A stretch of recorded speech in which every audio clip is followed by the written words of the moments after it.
Hello, everyone. So we are live again for yet another author live chat with fans. Sunday series, real life inspiring stories, 5th March 2024. It is 12 p.m. GMT. We are live on Facebook page. It's not the usual timing that we used to do our live stream, but yet this is the Sunday series that we have brought forward to today, Tuesday, and we have a non-fiction author with us to talk about his new book, and he is author Mr. Edvin Nyathi, and he's going to talk about his book on the collapse of two pyramids system. And so this book actually seeks to provide an overview of the quality of education in Zimbabwe from 1918 to the present day. This book covers a wide range of themes on education in Zimbabwe and also its politics. The themes range from historical and colonial influences in education to economics and politics in Zimbabwe. The Zimbabwe education system has been in crisis for over 40 years since attaining independence in 1980 under the late guerrilla leader Robert Gabriel Mugabe and the ZANU PF party. However, Zimbabwe was regarded as one of the best countries in Africa in terms of providing quality education until the education system collapsed because of a mismanaged economy. So, without further ado, let's welcome author Edwin to the show to talk about his book, and maybe we could hear him say a few things about himself first before that. So, hello, Mr. Edwin. Thank you for joining our live stream today. How are you? Hello, everybody. Thank you very much for inviting me to have time to talk about my book. It's a pleasure to Yes. explain what happened really historically. Fantastic. I believe we will be touching a lot on the book and also Zimbabwe in general. I think the public will be able to learn a lot about history, African history in Zimbabwe, the history of Zimbabwe specifically. I think something that people generally would not know in the world, what's happening in Zimbabwe or what has happened in the past in Zimbabwe. And this is going to be an eye opening session to talk about something that is very close to children, right? When we speak about education in general, I think a lot of kids will be affected, children will be affected, and the first and foremost, right? So, and education is an integral component in shaping a country's future. So, maybe before we touch about that, a little bit about yourself. Could you introduce yourself to the audience? And yeah. Yeah, my name is Edvin Nyathi. Yes, I I was born in Zimbabwe. I did my education in Zimbabwe and then also in the UK. So I graduated master's and doctorate. So I have all the necessary ingredients to be a small author, just beginning in be a writer. I have 4 books with me, but some of these books refer to life in general, what they've gone through, and politics as well. So Mm-hmm. now this book we are discussing, we call it the collapse of two pyramid systems. Mm-hmm. Yes. Now, if we talk about other books, they are, you see them when you open up with Amazon, they're there, so you Mm-hmm. with them. But this one in particular um, refers to the education system in Zimbabwe. At that Mm-hmm. time, we're talking about Rhodesia. Mm. This problem was a hidden problem. It was an agenda during the colonial times that they fomented it to make the other people, the black people, to have some difficulties in education. Like, for instance, if you wanted to excel in education, you wouldn't find the right support to go through because it was based on color, based on race.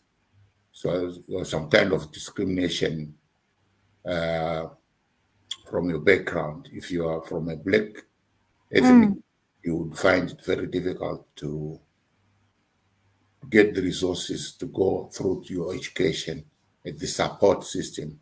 Yet the other side, there was about 100% support in education. So that means the education was based on color and discriminated the other side, and giving all the resources to the white people who had everything.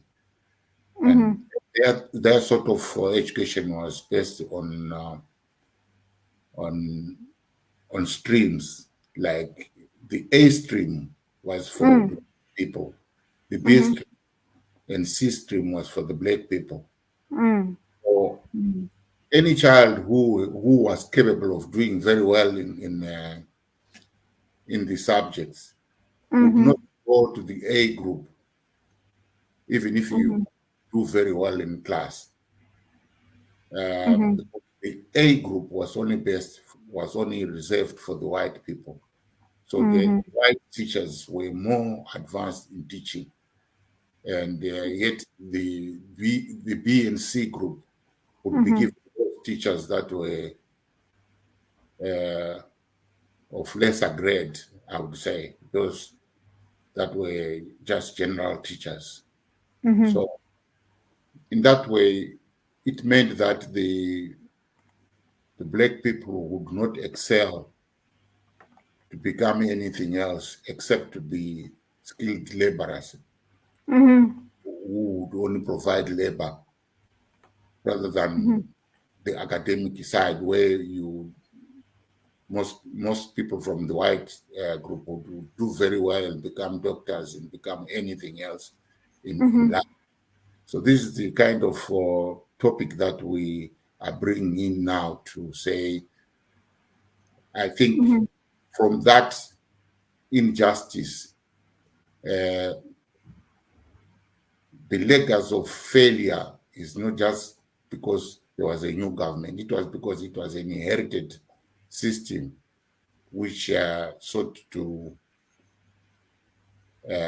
discriminate the blacks from advancing to doing anything better over many years, like 40 years or so on. So the blacks are still there in the same place.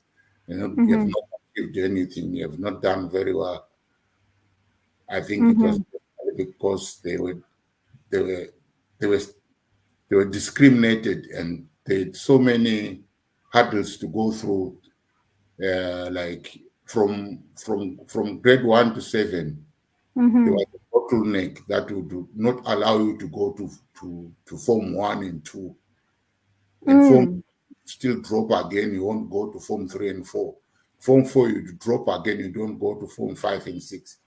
All those were meant to make the education for the blacks difficult, and it was like streaming them out so that they don't go to the university where they are deserved to be. And yet their counterparts would easily get to university because the resources are there, and the education system, the syllabus was different from the blacks. So all that, we summarize it now to say, had it not been abolished in 1979, the blacks would be still suffering more, right? Right. but it was abolished. And then they gave them a chance to integrate, and but still the resources were not there for Black people. This is where we are.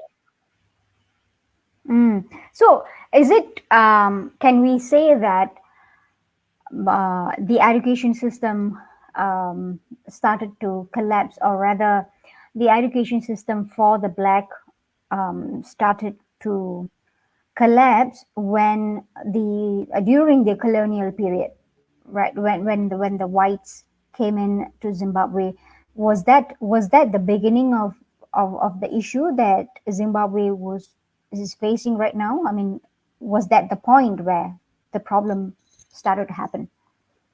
Yes, this term, the collapse of the two pyramid was termed by Prime Minister Huggins in Mm-hmm. 1940, somewhere there, Mm-hmm.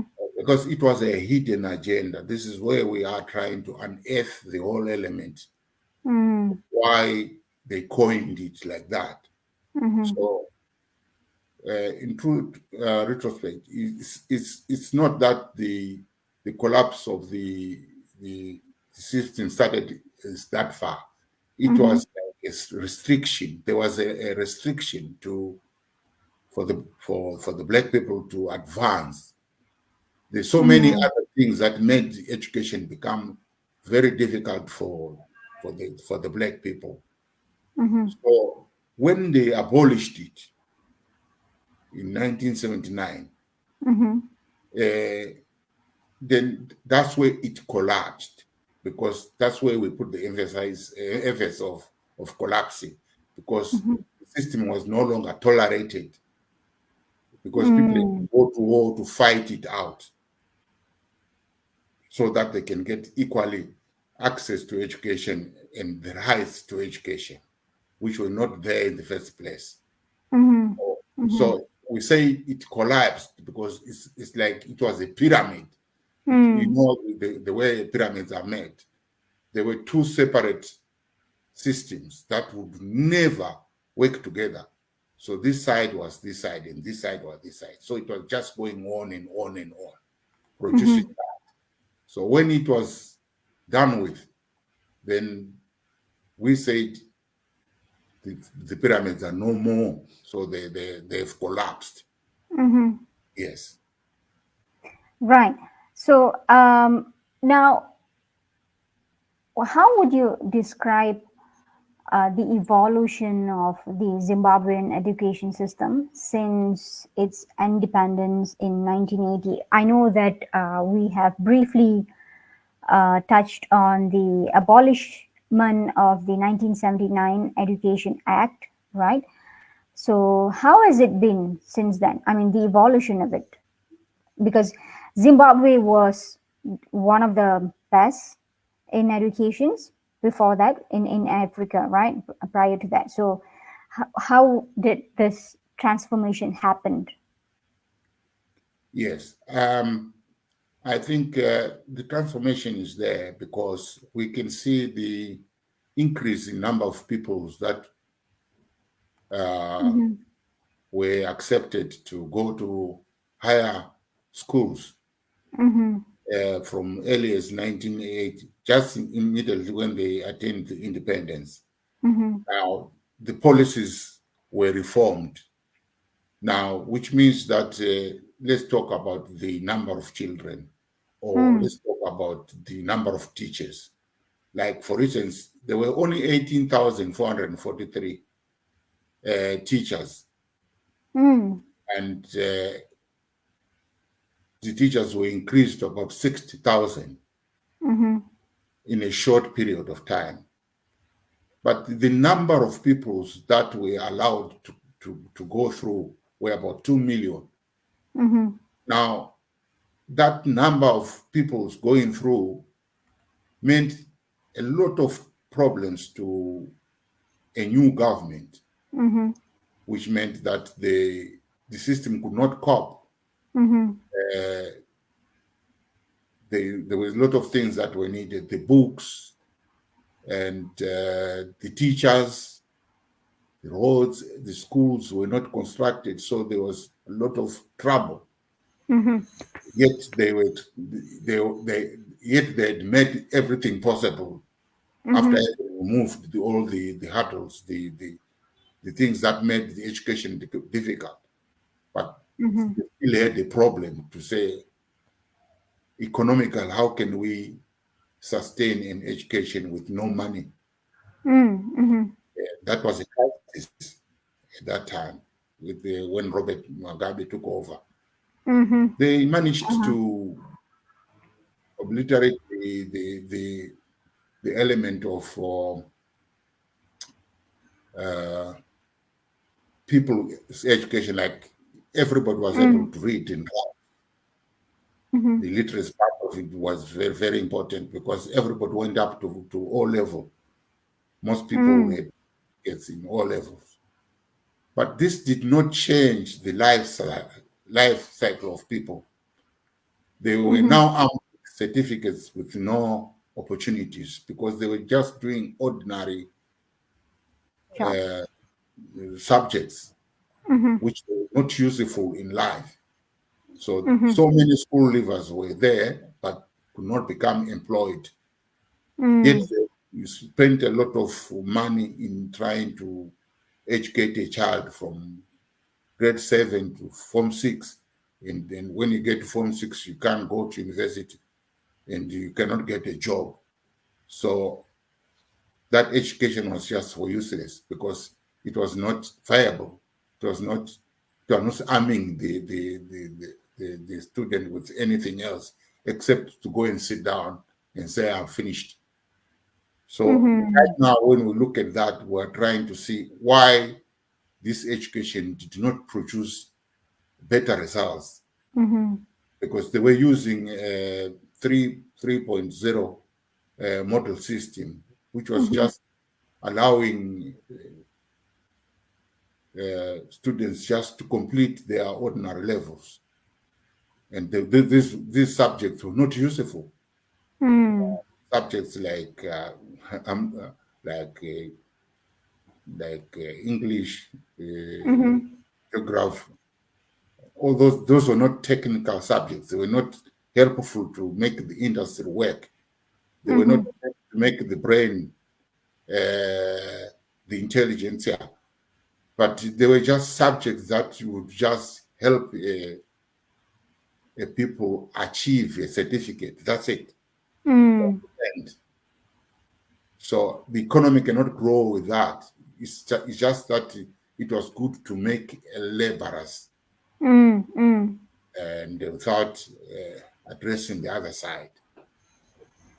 Yes. So, what were some of the key reforms introduced by the government, especially under the leadership of Robert Mugabe, in response to the challenges faced by the education system?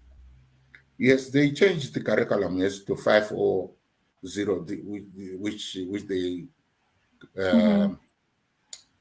uh, introduced to change Mm. and try to focus on education with production, the Mm-hmm. skills, and the teacher part of the colleges, the polytechs, were now doing a bit more to try and increase the skills. Mm-hmm. I think from the onset, that is what they should have done Mm-hmm. to start with a model that was like 5.0, so that they were Mm. going to create more uh, students with skills who are able to be entrepreneurs on their self, by themselves, and creating factories, creating all this and that, and then they can look for the workers. But Mm-hmm. it didn't work like that. So most people were now chasing qualifications without uh, thinking of creating jobs. Mm. Mm-hmm. Mm-hmm. I think they tried because that model Mm. is better because right now they are still on the same level and Mm-hmm. the economy has not gone anywhere. It has gone into crisis to crisis. Mm-hmm. Right. So, after the abolishment of the 1979 Education Act, so there was a sudden increase in the pupil enrollment, right? So what was the consequences of it? Like, why did that happen? And yeah. Yes, there was problem. Look, I did experience it myself, so Uh-huh. there was trouble there Uh-huh. because,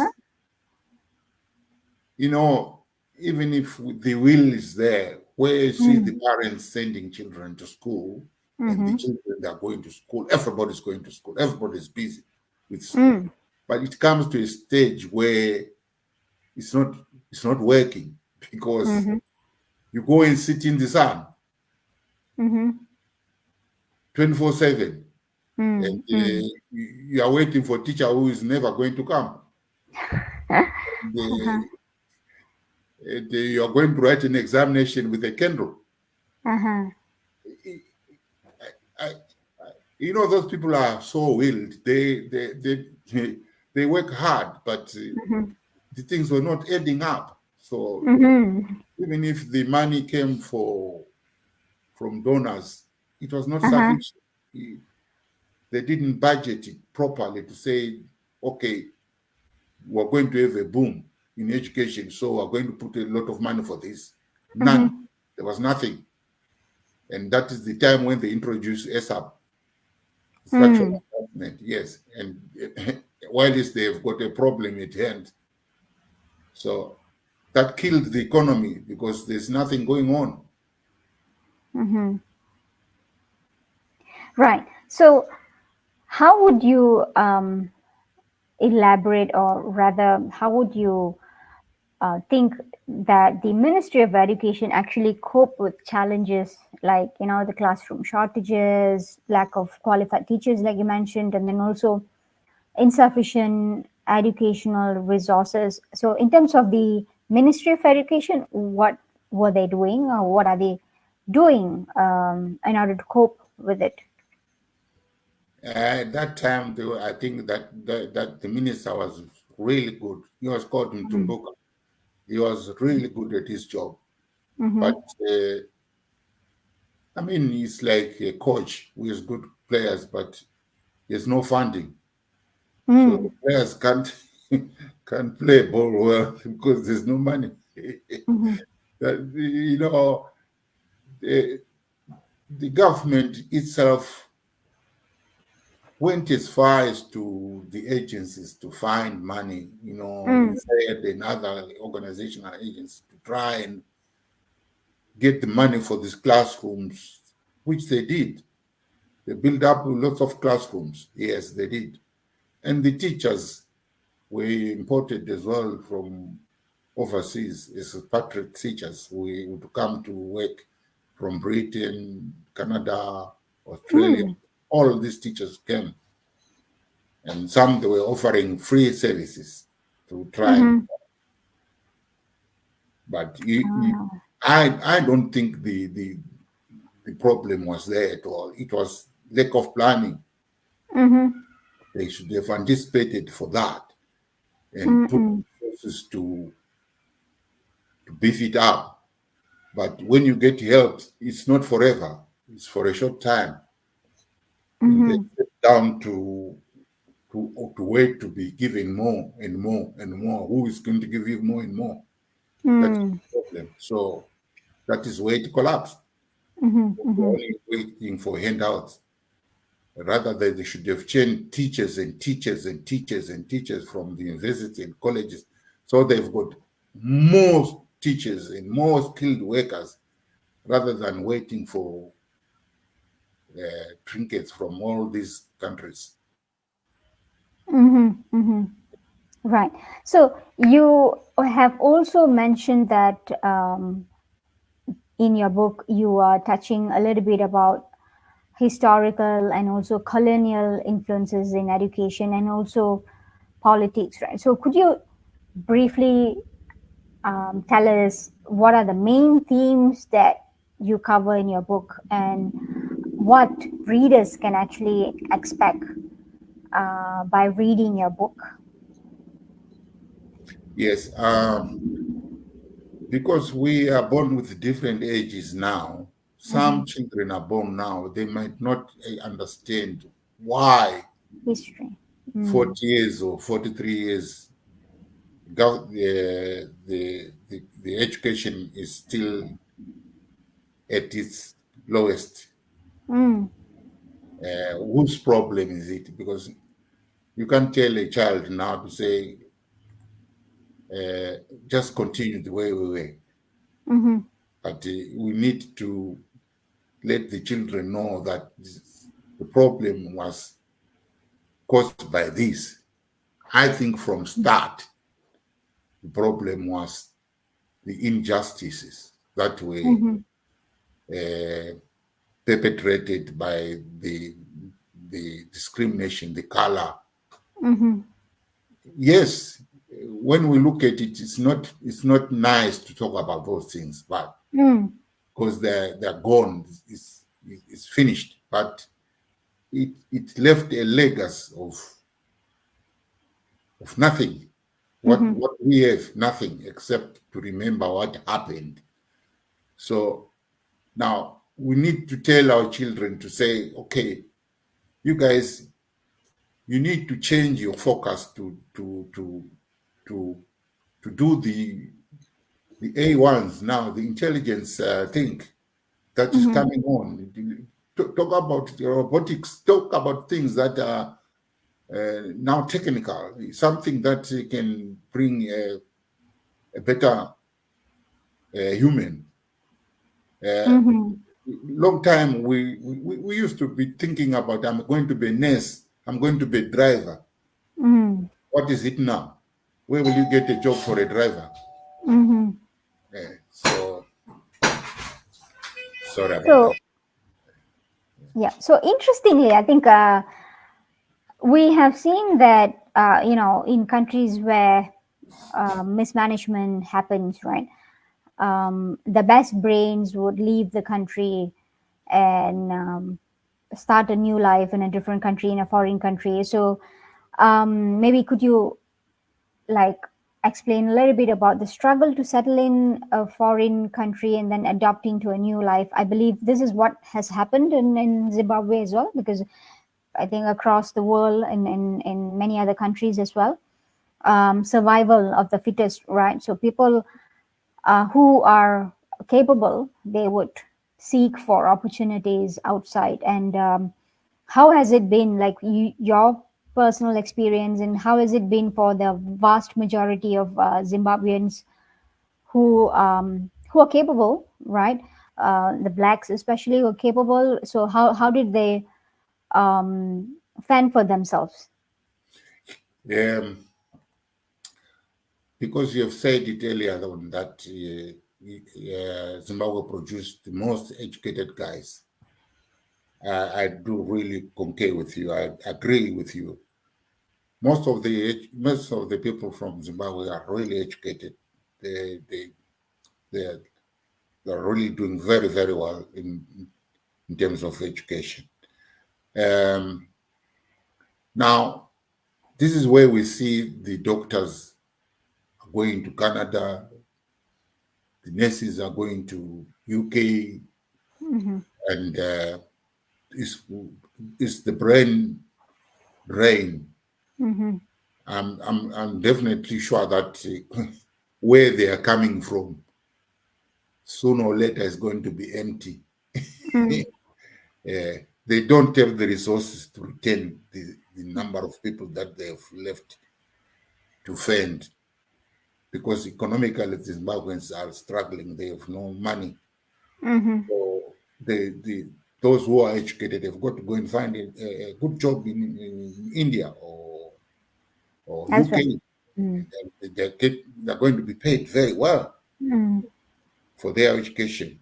So now, but the most important striking problem is where they are being depleted. Who is going to replace the depleted stock? It's running down, yes, definitely. And their universities and their institutions, they won't be able to retain the staff And later on, Mm. those experienced ones are gone. So that is where the struggle is. Yet they produced quite a lot, they would still retain a considerable number of graduates to run their country in case they can come back to do well in life. This is Mm-hmm. my opinion. I don't think I would say stay there in Zimbabwe when you're educated, because education Mm. is money. You can't be educated and sit around where you are not paid well. Exactly. Mm-hmm. You want to go and get a better salary somewhere. Mm. So yes, they may put some laws that are prohibiting people to leave the country, but Mm-hmm. that's not good enough. People have got to go and sell their skills where they are needed. Mm-hmm. It means if it means the government has got to change their curriculum to to to ensure that they've got the latest uh, uh, way of educating people. I think I'll be there for encourage them. I'm told there's a guy called Nelson who is doing that now. He wants to change everything to make sure that every child gets the right education. Mm-hmm. Right. So, how is it going on right now at this point of time? The education system. I mean, like it has been like more than 40 years right now from 1979, right? So, at this point of time, what are the most pressing issues that Zimbabwean education system is facing, and what do you think the leaders or people in general? What are the steps that should be taken in order to address them? Yes, we don't have to go very far. You see, Zimbabwe people should look to their neighboring countries. Mm, Just for instance, uh, Botswana or South Africa. mm-hmm, And those children in Botswana, they are well fed, they are well looked after. They go to any distance to get education, mm-hmm, well funded. But in Zimbabwe, there is no schools, no mm-hmm, classroom right now, mm, and children still go long distance. And mm-hmm, if you walk 5 miles to school and come back, what what child can do better in that kind of environment? mm-hmm, No mm-hmm, food, and you walk a long distance.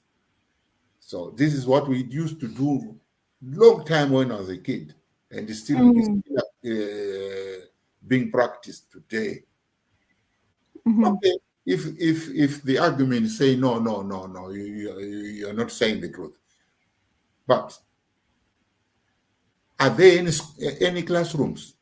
mm, If they say yes, then well, I have no argument. Are there any teachers?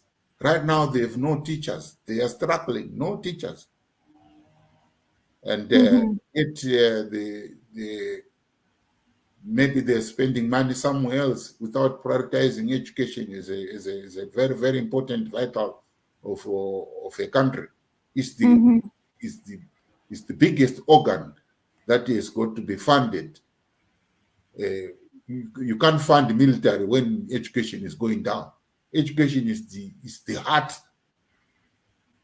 mm, Everything starts from there. If you want the yes. country to be successful, you have to educate your people.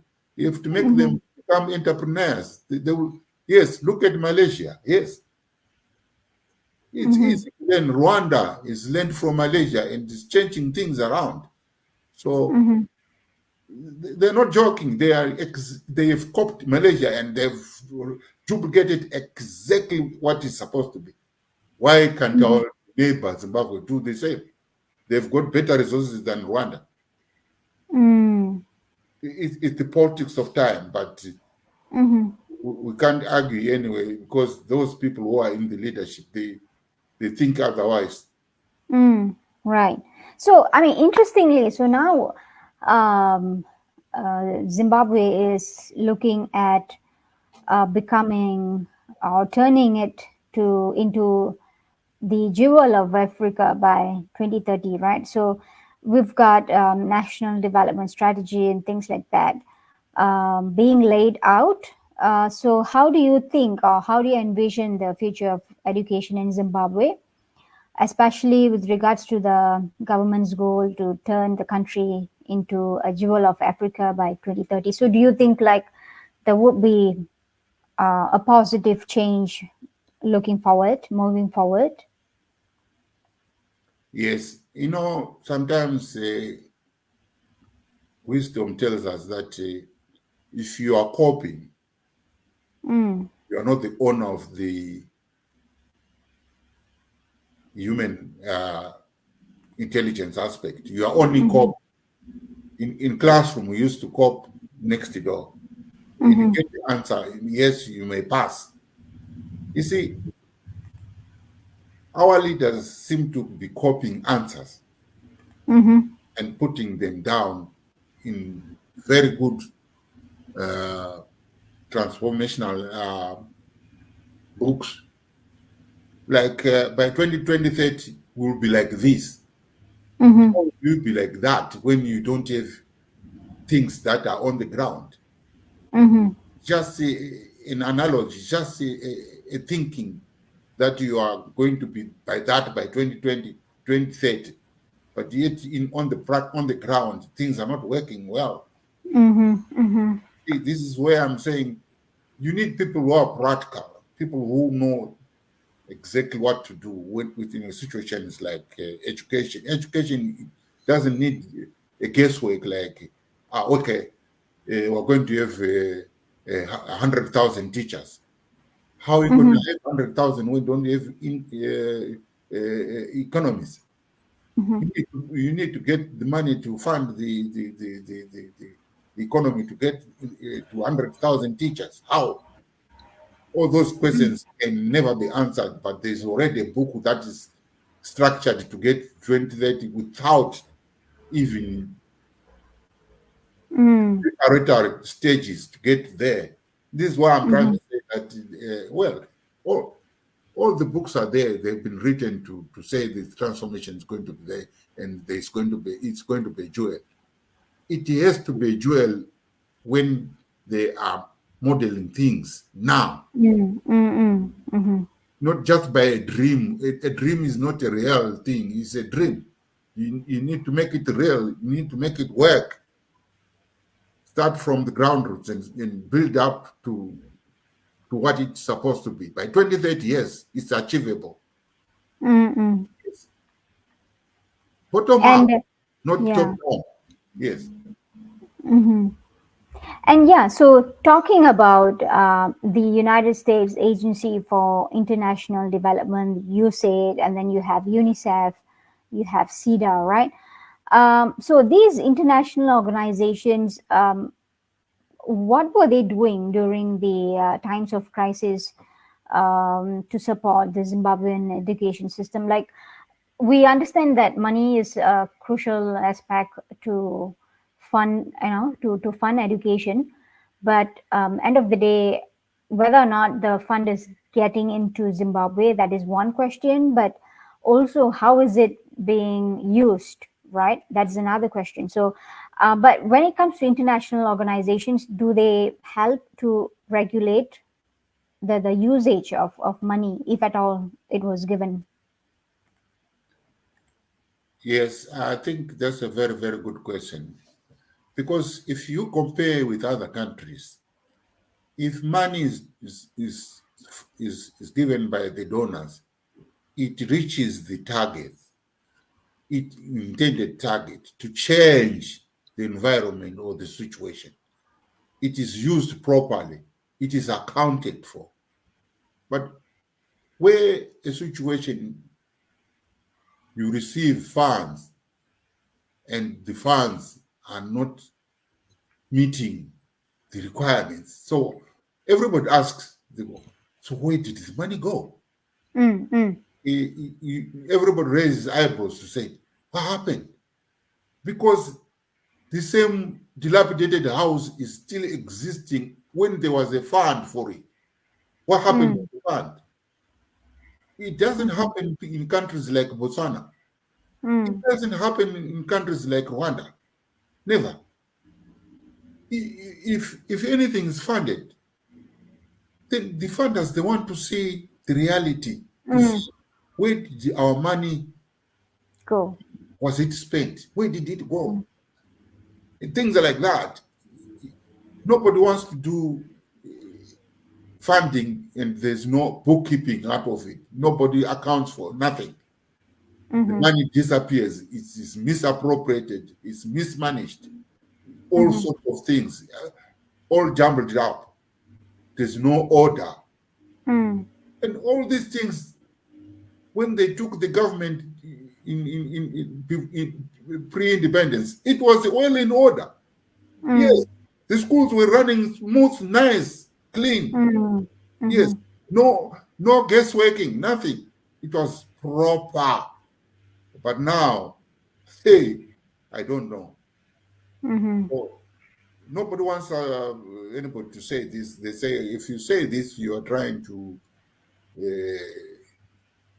say to the world that you are not doing well. But that's the fact.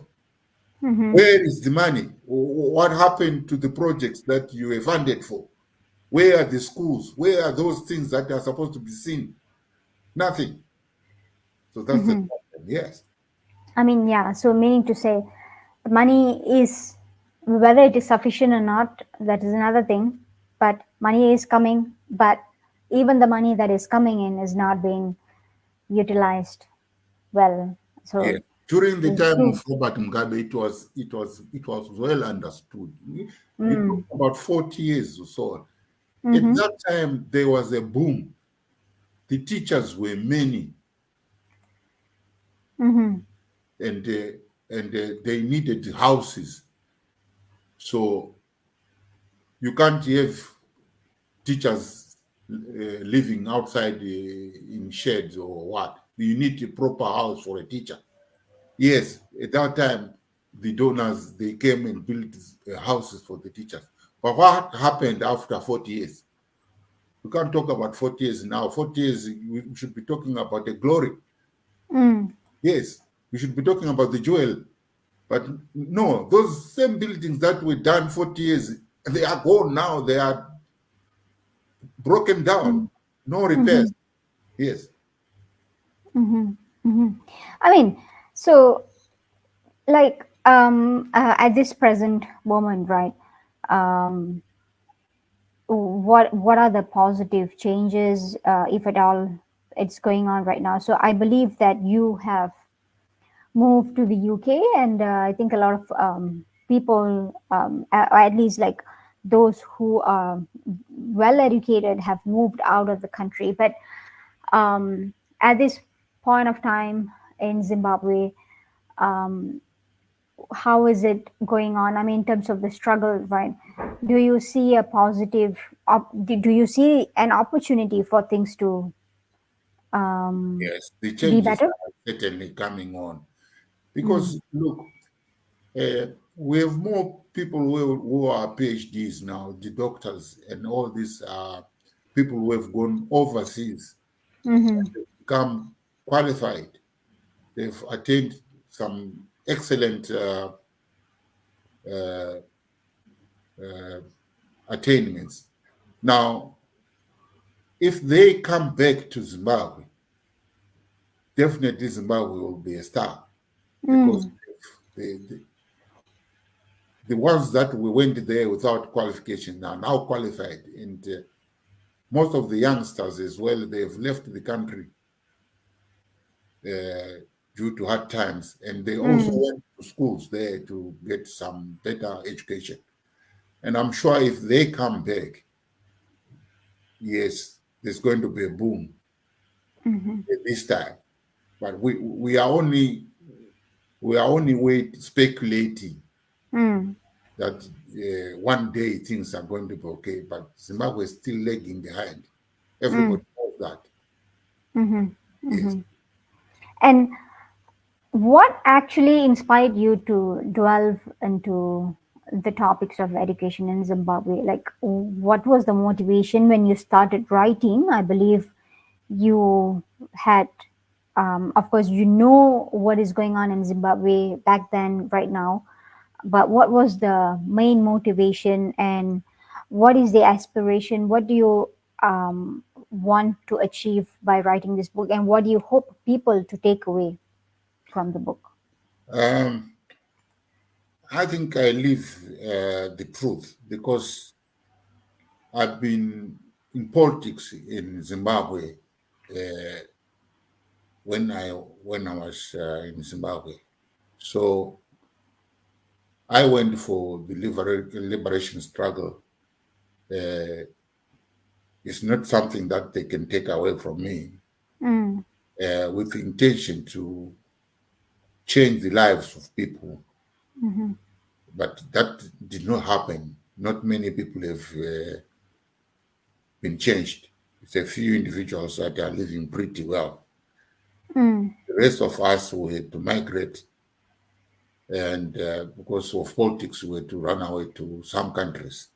mm-hmm, Leaving our country that is a beautiful and something that it hurts me so much to talk about. Yes, but the mm, truth is, uh, everybody has got a hope to say one of the days our children are going to be okay. But I don't know when. I cannot say when. But mm, we know that if things change, it will start with the education. mm-hmm, And we can't win a war without educating people. Everything, every piece of information comes from education. mm-hmm. So, We are better equipped when we've got education mm-hmm, less. But this is why I wrote this book to, uh-huh, which I cannot explain it better, but this is what I'm thinking that uh-huh, if I went for war, fight as a guerrilla to liberate people, mm-hmm, but without education, how will mm, the country change mm-hmm, economically?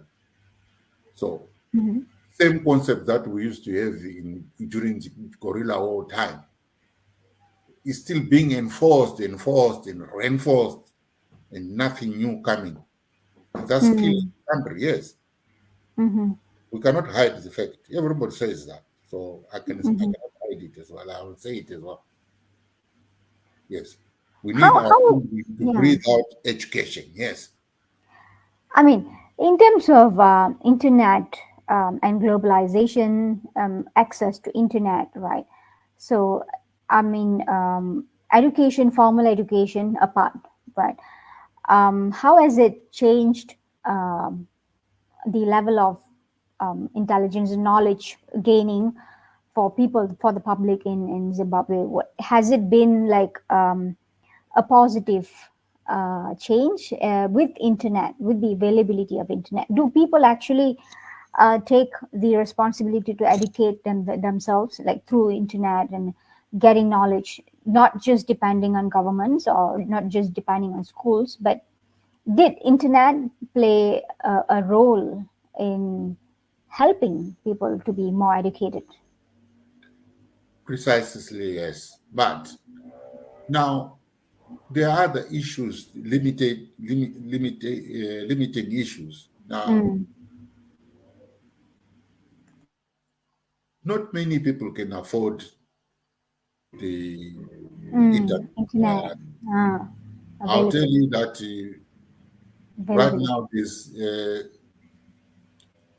what they call this, call it Starlink, Mm, which is one of the best providers in the internet, mm, but has been refused in Zimbabwe.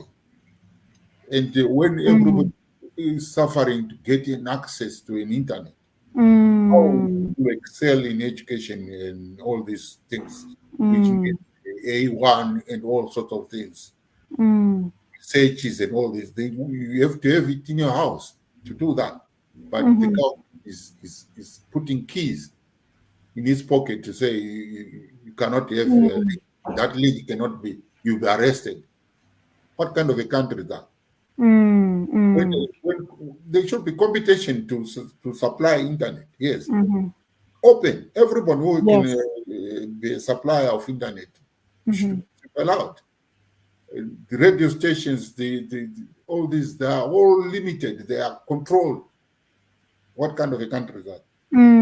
So, because of the regulations involved, internet is not widely available for people, and therefore, I think people cannot pass information outside. They are not able to receive information coming in. Right? They're not able to tell people out there what's going on, and so it's more like a trapped situation where people cannot communicate. People cannot enjoy the privilege of globalization. Am I right to say that? Yes. The issue is, if everybody had a computer, Mm. every child, Mm-hmm.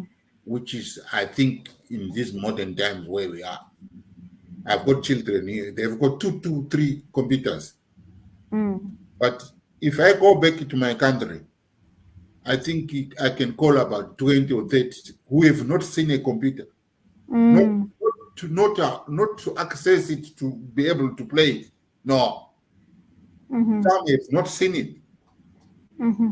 And what kind of a world will that be when you are talking of Mm. somebody who has not seen a computer up to today, Today. Mm-hmm. when it is a vital organ to educate a person, Mm.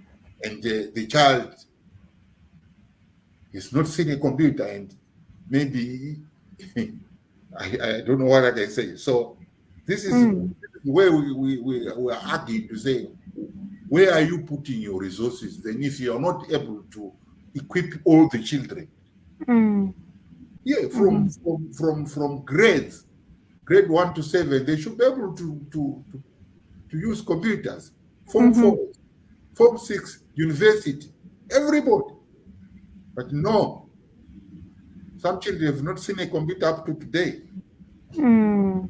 and Mm-hmm. nobody's doing anything to redress that kind of situation. Mm-hmm. Yes, that is my So, argument. what is your hope for the upcoming generation in Zimbabwe, and what is your aspiration and hope for the education system, mainly in Zimbabwe? What is the main thing that you think that should change in order to have a ripple effect and see further changes in Zimbabwe education system, especially? So, I mean, is it the mindset of people? Is it the mindset of leadership? What is the main thing that has to change? The main thing that has to change. I think the mindset of the leadership, Mm-hmm. they don't care about the ordinary people who want to educate themselves. They, Mm-hmm. I've seen some countries where the people don't want to go to school. Mm-hmm. Yes, but Zimbabwe people, they want to go to Go to school. They want school. everyone. Mm-hmm. Yes, they may not get the resources like Mm-hmm. school fees and the computers and all the activities of all, but they've got an an advantage to say we are ready to do, but there's no funders, there's no money that is set aside for such a thing. Mm-hmm. Yes, no. What are they thinking about? Some buying cars for chiefs or something like that. Something that is absolutely ridiculous. Mm-hmm. Spend hundreds, thousands, and millions to buy cars for chiefs. What is that? Mm-hmm. If they had taken that money to buy computers for children or build the classrooms, research stations, yes, one car, Mm-hmm. one car can cost about 500,000 Mm-hmm. USA dollars, and is given to a chief, and the chief is going to drive that car into a ditch, and that's the end story. Yes, that money could have bought a classroom. Mm-hmm. Yes. How many classrooms can you make out of a 500,000 car worth of a car? 2, 3 classrooms or 10 Mm-hmm. computers or 100 computers with that money. but nobody's thinking of giving a chief. Hey, Hmm.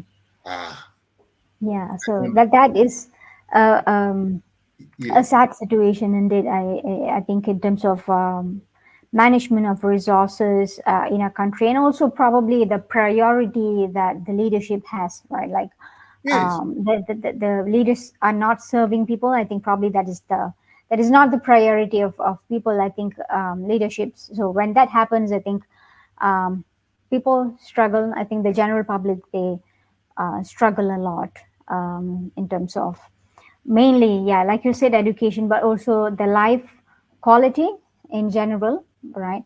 A living standard, um, and also not many, probably not many countries will want to do business as well. So I think that keeps the economy level very stunt. The growth is stunt, in other words, right?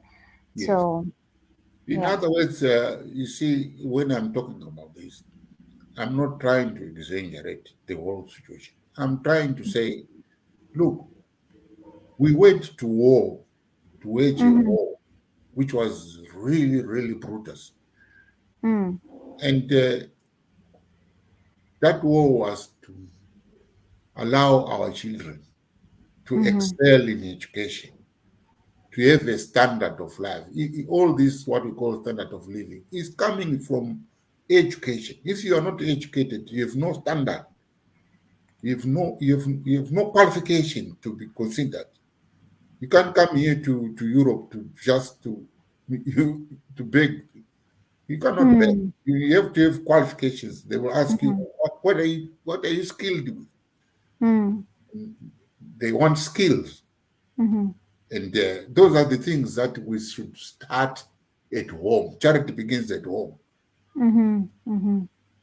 Right. Impact our children with the skills. Yes, that will change their life and their course of life. So without these things, it's, that was a waste of war.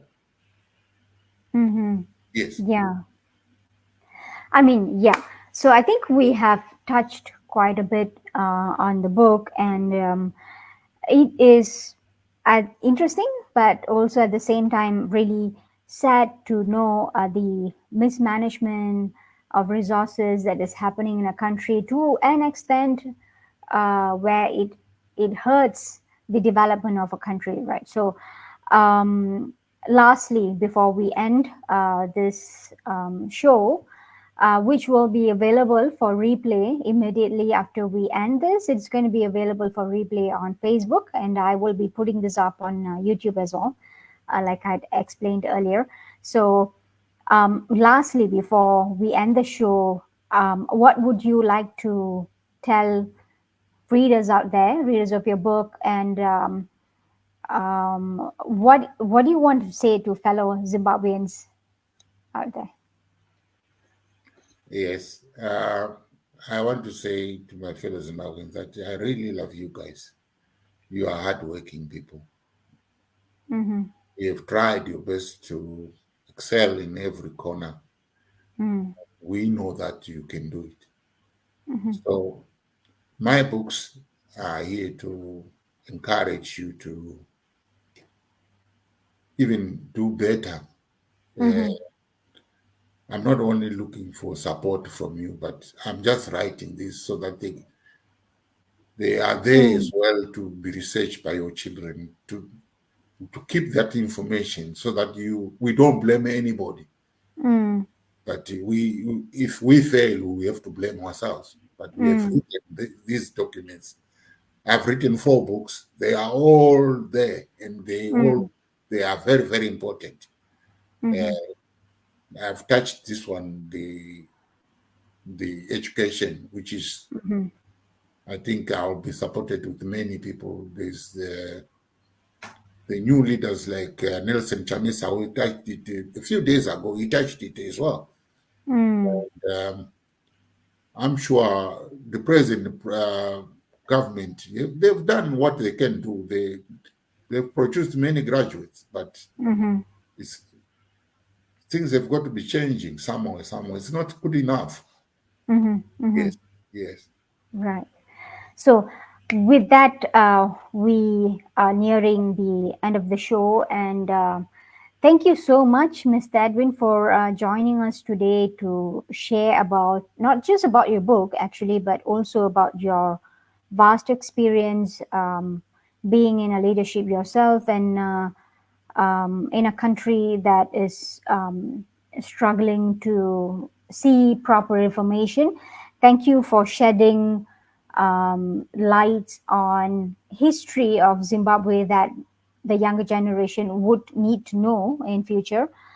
Thank you for the work that you're doing, and thank you for spending your time with us today to explain a little bit about the history and also your book. And hopefully, we will meet again in future discussing about your other books, and hopefully we will be able to see positive small changes happening across the nation for the betterment of the people in general. So thank you so much for joining, and I wish you a great week ahead. Thank you so much, Oh, Mr. thank Ad. you very much. Thank you. Thank you.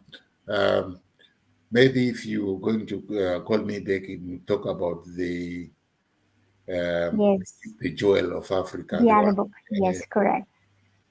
yes, I can be maybe also a bit help to explain a bit of that. Yeah, Awesome. thank you very All much. right.